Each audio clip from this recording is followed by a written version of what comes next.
All right. Is it good now? Looks great. Excellent.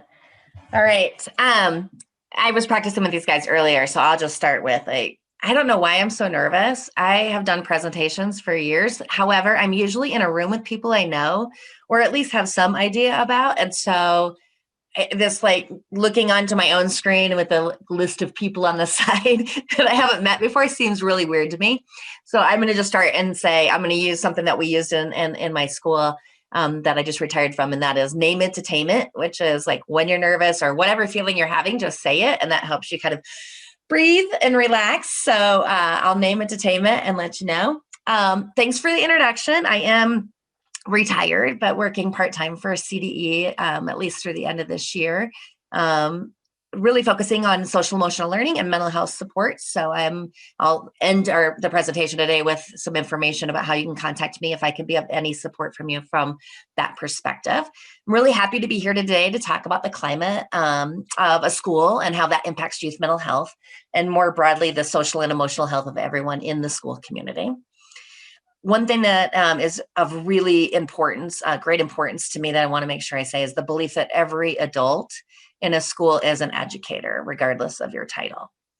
So whether you are a bus driver, a custodian, a cafeteria worker, a secretary, a paraprofessional, a classroom teacher, a special service provider, an administrator, or anyone else in the school that I might have forgotten, you're an educator in my eyes, and every day you are an educator to every student that you interact with. So I want to start with that because I think sometimes when we're in these types of presentations, we can feel like something might not apply to us. And it's really important to me that you realize that if you step foot in a building every day, you are an educator to those that are around you, adults and kids alike. Our learning objectives today are to very broad, this is broadly, right? 25 minutes and then some time to kind of filter it in and think about it. But our learning objectives today are to understand the complexity of school climate and the impact on youth mental health, and also to consider your role, regardless of what that role might be, but consider your role in the school climate of your building and identify your next possible steps. I'm going to share a lot of information today that may seem super overwhelming or like, oh, we can't do that, and that's fine. Like I'm going to give you the story of the work that we did, but I want you to just see what you can connect with and think about what you're already doing that's working and what you might want to do more of. You'll hear me say that a lot. So I want you to just think about a time that you've entered a school for the first time, whether you were a student, a possible future employee, or a parent or a family member. What jumps out at you? And I want you to put your thoughts in the chat box. What do you see? What do you hear? What do you notice about the people? We'll give you a little time to share your thinking.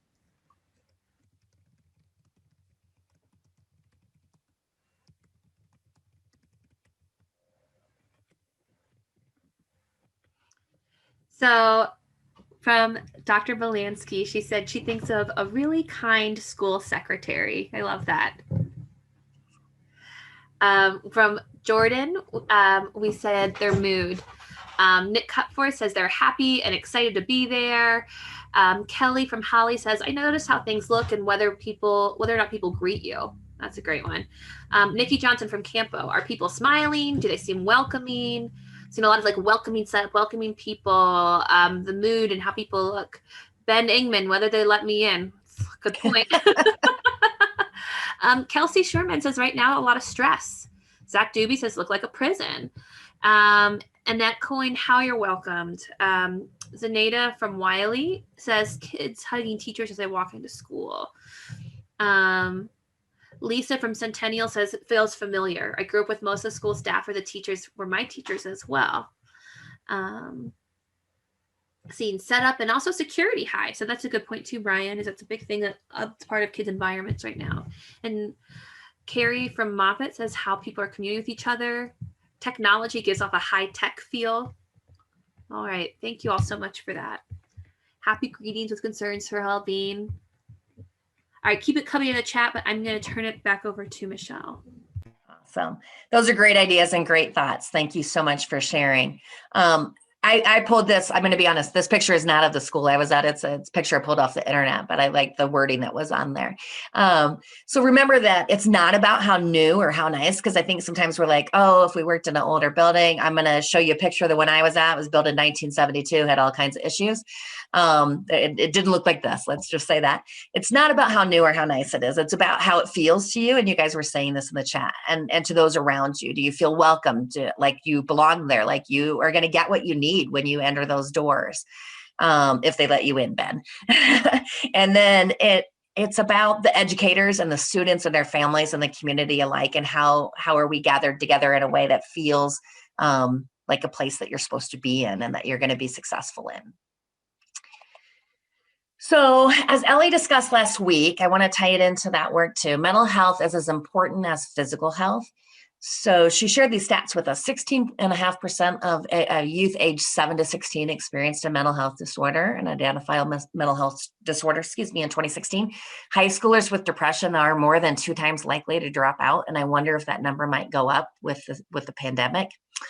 70.4% of youth in the juvenile justice system have a mental illness diagnosis, and mood disorders are the most common for hospitalization under age 45.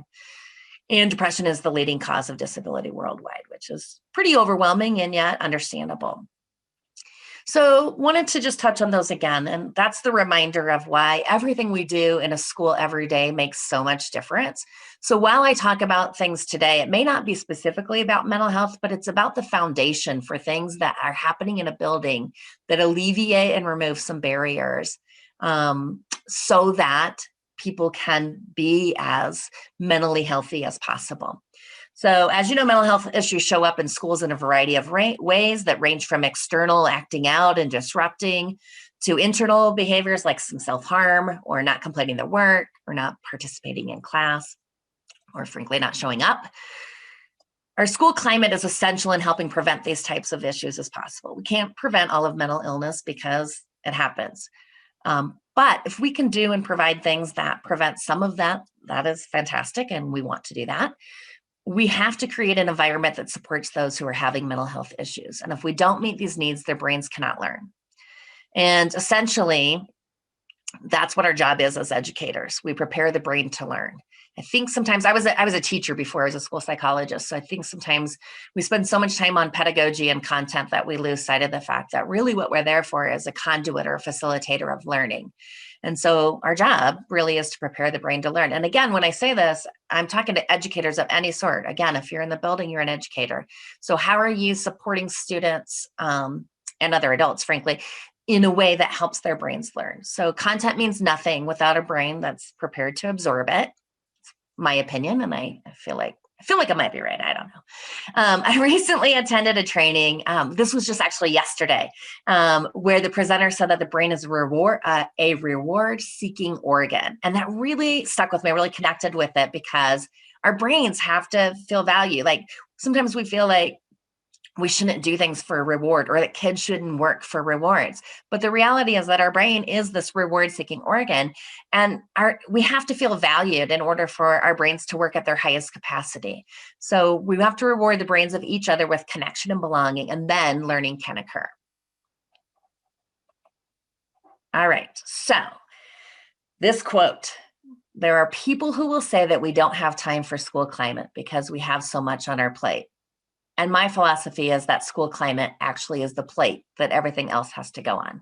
That was said by Peter DeWitt a few years ago. And boy, is that true now, because our plates are, I used to joke, like it's not a plate, it's a platter, or like maybe a buffet table. But there's so much on it. There's so much that we have to do. And school climate is massive. You're not going to walk away from here and go, I got the answer to school climate. It doesn't work that way. I hope that you can connect with some of the things I talk about and think about some things that you can be doing more of. So again, climate's massive. It includes physical environment, the setup of your building, the academic environment. What are you doing academically? What does instruction look like? And of course, the social environment and interactions of a school. It encompasses everything that we do. So instead of thinking that there's no way that you can do one more thing, because that's really easy to do, particularly in this environment, I want you to challenge yourself to shift your thinking to just, how do I tweak what I'm already doing to improve the climate in my school? What might I be able to do a little bit more of? How can I help others do the same? And really importantly, how does it fit in with the work that I'm already doing? So not another initiative, not another thing that you have to do, but what am I already doing that I can have a school climate kind of lens as I'm doing that work? So we're going to ask you to go into the chat box again and share some ways that you think school climate connects to work that you're already doing.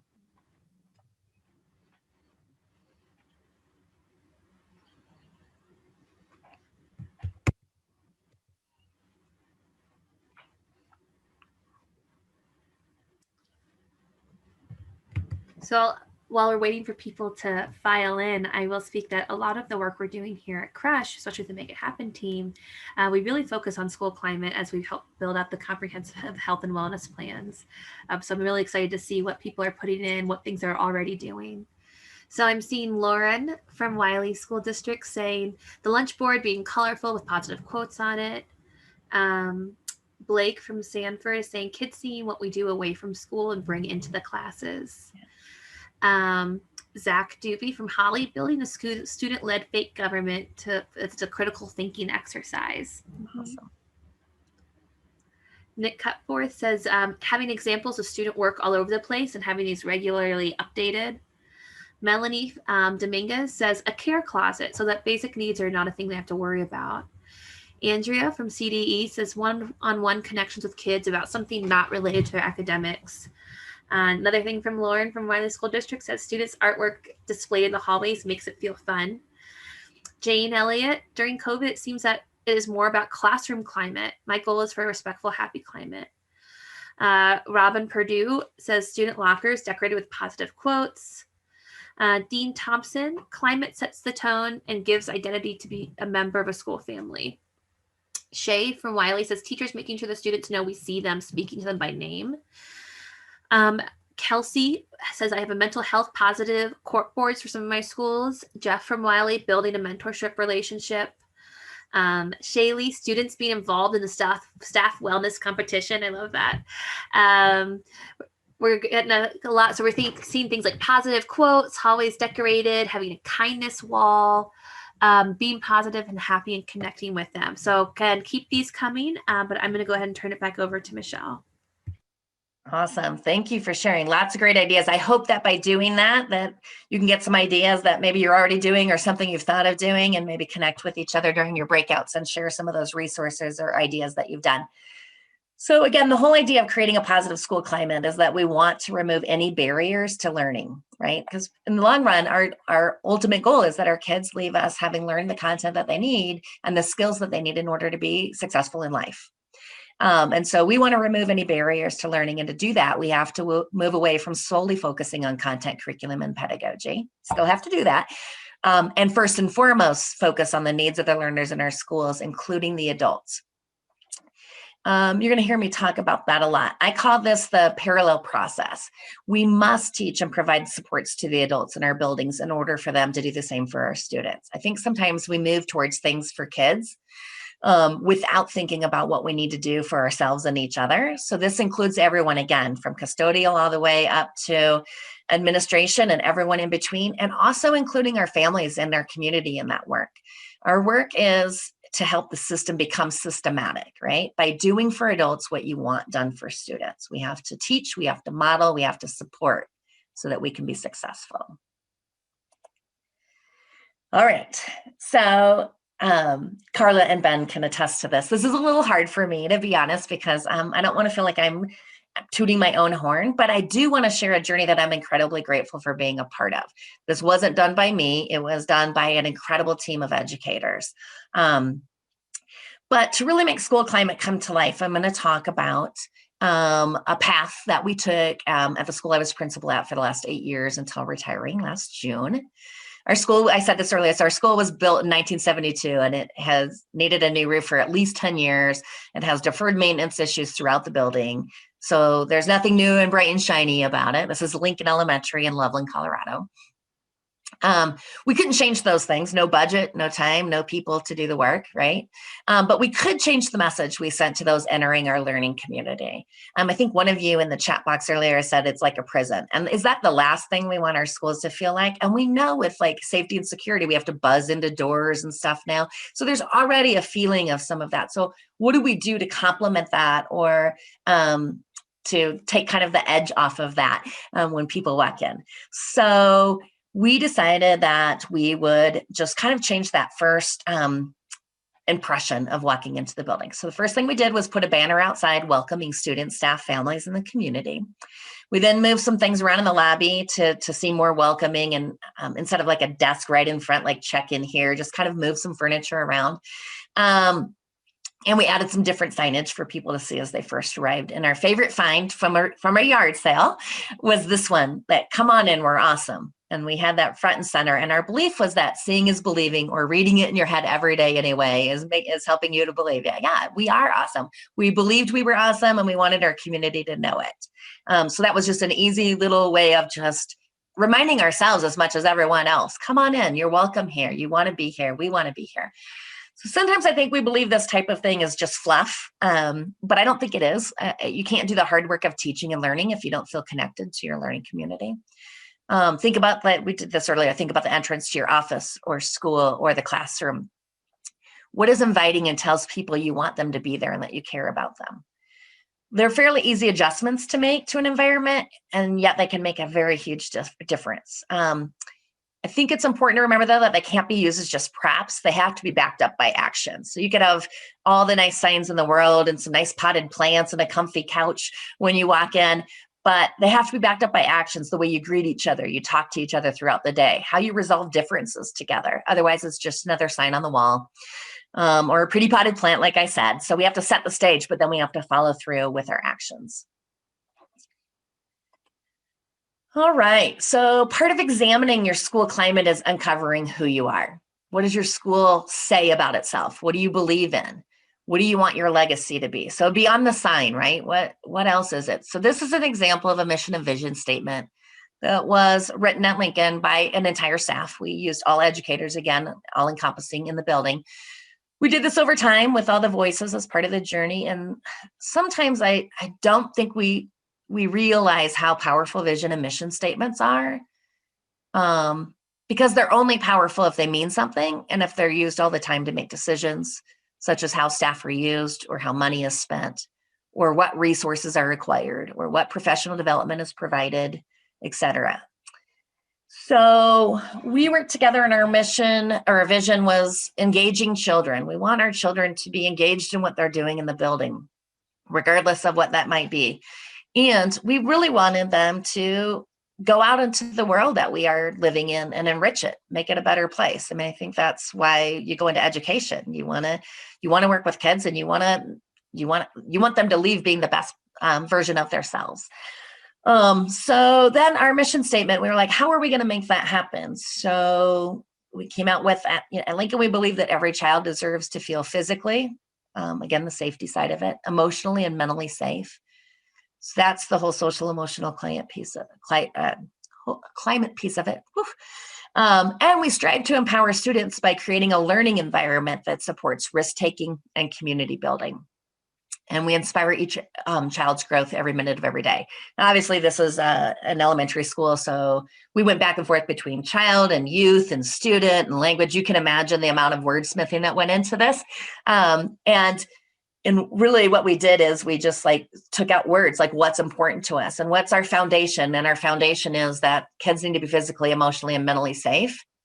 And then we need to provide the best instruction and curriculum for them. And we need to offer them opportunities to take risks and be vulnerable and fail and succeed. So I have some resources for the work, how we'd like the way that we set up this work. If anyone's interested in that, I can share those with you as well. So once you have gone through that process of knowing who you are, you have to align your goals. So as educators, why do we do this work? It's certainly not for the pay, and it's not for the 100% love that we get on social media. and sometimes to our face. But we do it because we believe in our students and their potential. We want to know that they are making a difference, or that we are making a difference so that they can make a difference. And we want to make sure the things we're doing on a daily basis helps our students, and that we create an environment that they and we want to return to, where we feel connected. If our environment does that, then we will see things happen like increases in attendance and graduation rates, like decreases in disciplinary actions, and increases in student engagement and learning, and therefore in their academic outcomes. We'll see decreases in substance abuse and suicide ideation and attempt, and also bullying. And we'll see an increase in overall student and adult physical, emotional, and social wellness. Notice that does say student and adult, right? Because again, we can only provide for, for our students what we're able to do for ourselves and what we're actively doing for ourselves. So I'm going to give you a little bit of a story here. I think most of you might be familiar with the state school performance framework. I want to start with, I totally get this. This is one piece of evidence on how schools are looked at, but it is a big piece of evidence. And so I decided to use that as a jumping off part for the work that we did. The scores are based on performance on the annual state test from both an achievement lens and a growth lens, with a focus on subgroups such as ethnicity, students who are eligible for free and reduced lunch, English language learners, and special education populations. So Lincoln's a title school, and when I became the principal in 2012, we were on turnaround. I was the third principal in 3 years. We were, I'll call it, given some additional staff and some new curriculum, and that seemed really great and seemed like at the time like the answer to the issues we were having. And we made it to improvement. It took us a couple years, but it wasn't necessarily all the right work. It was like plugging a few holes in the leaks in our roof, of which we had many. It worked for a while until it didn't. And then we never achieved performance level, and we found ourselves going through the motions, but not feeling like it was going to work for us and our students in the long haul. So take two began as we hit turn again. And as you can see, our students rocked it from 2016 through 2019, particularly in the area of growth in all areas. They grew across all subgroups. We virtually closed the gap. We actually really surpassed the gap in free and reduced students receiving free and reduced. And we saw overall growth, particularly in achievement in math as well. So how did we do this, right? So it's great. The data is great. It looks awesome. But the reality is that's one measure of all the work that took place with that. So we had to get on the same page. We had to be vulnerable with ourselves and with each other. I would say if you haven't done any vulnerability work, spend some time doing that. We used Brene Brown's talk. I see a couple of people nodding. It's one of my favorites. I've watched it so many times, but she does a talk on vulnerability, a TED Talk. It's an awesome way to just get people engaged in talking about that. We had to believe in ourselves as a team. And when you're on turnaround, it's hard. You start to can I, I know for myself, can I do this? Do I have what it takes to give the staff and our kids what they need in order to be successful? So you have to be vulnerable. You have to start to believe in yourself. And we had to focus on adults first. So in that setting, you think, what are we going to do for kids? What are we going to give them? What do we need to add? We really needed to focus on adults. And we started with a root cause analysis. And typically, I think we do this with a focus on what's not going well. And instead, we decided this time, we learned our lesson, that we were going to focus on a positive root cause analysis. Where were we getting good results? Why did we think that was happening? How could we do more of it? How could we apply what we knew was working to places where things weren't working so well? So we agreed on a culture of shared accountability and collective efficacy. So essentially, we're all in the same boat, rowing to the same shore. And if water needed to be bailed out, then we all had to join in the effort and grab a bucket. So in essence, our belief was that we're only as good individually as we are together. We established a playbook for how we do business. We used common language. We built systems that supported adults and students. We focused on what we wanted for our students, assessed what they needed, and figured out a way to provide it for them in the most efficient way. I'll give you a pretty basic example, we had a pretty not in great shape playground, and we were able to do some work with that with some bond money later. But at the time, some of our equipment wasn't in great shape. We didn't have a lot of equipment. And what we noticed was that a lot of our students didn't have the skills to play at recess in small or large groups. So maybe because of their lack of exposure to outside extracurricular activities was part of it. We couldn't figure out exactly what it was, but what we knew we had a lot of accidents that included student injuries, and our data also showed us that recess was when and where the majority of our disciplinary issues came up.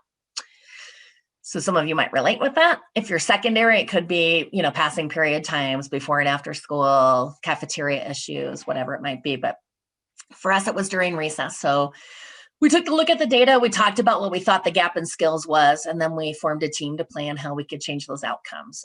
So some of the things we did is during PE, students were taught different games, and they practiced how to play them. So we introduced one new game to the students every week, and the PE teacher did that, and then they practiced it throughout the week. But in addition to that, all staff had to also learn the game. So we did that. And practice the game, and we made copies of the rules of the game that were made for all of our resource clipboards so that we could support that. And then we assigned one staff member that was on recess duty to, rather than just kind of stand and scan the playground as we typically would do with recess monitoring. Their job was really to join the game of the week, remind students of the rules, and help kids solve any issues that we taught a procedure for resolving game-based conflicts. It's like rock, paper, scissors, Rochambeau, where if they had to solve a problem, like, oh, he was out, no, he wasn't out, then those two kids that were arguing would have to Rochambeau, and then you just had to live with it. And in general, it worked really well for us. We decreased our disciplinary issues by over 50% at recess just by doing that. We never would have thought that would have had that kind of impact, but what it was they didn't know how to do it. And they would make up their own games. And a lot of times they did that in ways that were not great. And our injuries went down by 68% on the playground. So that was a win for us. That's one example of, just kind of that climate on the playground was not great. And how were we going to change that? And that involved teaching and supports being provided. So as I said earlier, your goals are the areas that you focus your time, your Michelle, energy. Really quickly, we are getting close to Oh my gosh, I'm taking way too much time. This is an amazing presentation. Just wanted to let you know that maybe we can hit the rest of the high points as well. You got it. We get included in the resources. See, this is what happens. I get talking about this stuff and I go crazy. So anyway, I just want to go through. We had shared agreements. And these are on here, but basically, so if you have any questions about these, I'm happy to fill them in. This was an added slide because I was like, oh, I want to add more about what we did.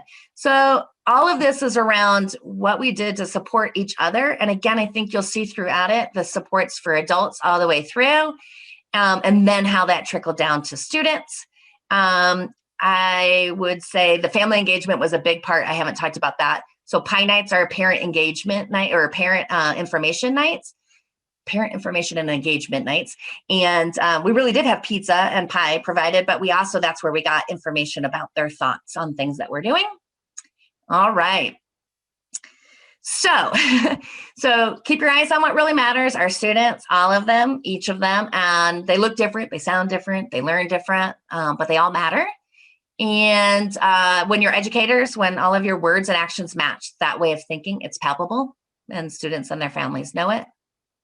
So if we do this work, if we meet the needs of the social, emotional, mental health needs of students, if we expand the ability of educators to support and address the SEL needs of students and themselves, if we foster positive relationships, and if we look at things that aren't working and we figure out ways to address those disparities, then we're going to be successful with this. And you're probably going to get sick of me saying this. I'm going to say it one more time, but you have the power to impact a student's present and their future, and every interaction matters. And you never know how long you might have with that opportunity with a relationship with a student. I always say sometimes you might have one interaction, but it can make a difference. So Keep that in mind in every interaction that you have. And my last slide, well, second to last, is don't forget about yourself. Do this end of week check-in. Make sure you celebrate your wins, no matter how small you think they might be. The work is really hard, and you need to be able to take care of yourself to stay in the game. It's a long and winding road, lots of potholes, but I have faith in you guys just from what you already put in the chat box. Again, I'm with CDE. I can provide technical assistance. I'm happy to support any of you and anything that you have. And as Anna said earlier, you'll have an opportunity to ask questions, and then we'll come back and address those after you are in your small groups. Great. For more information about Project ECHO and upcoming ECHOs with the University of Denver, please visit mortgage.du.edu/ECHO or follow us on Twitter at ECHO_DU_MCE. Thanks for watching.